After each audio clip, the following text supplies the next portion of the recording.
வாழ்க வையகம், வாழ்க வையகம், வாழ்க வளமுடன். குரு வாழ்க, குருவே துணை. குருவின் நினைவாக என்னுள் எழுந்த இப்பாடலை பதிவு செய்கிறேன். ஊனில் கலந்த உருபொருள் ஊன்றியே நீ செல்ல உணர்வாகும். கடவுள் என அழைக்கும் கருப்பொருள் கடந்துமே நீ செல்ல கருத்துறும். மாயை நீங்கினால் மறைபொருள் மனிதனை தூய்மை செய்யும் நிறைபொருள்.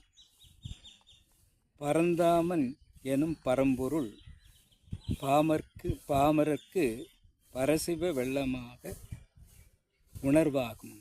வாழ்க வளமுடன்.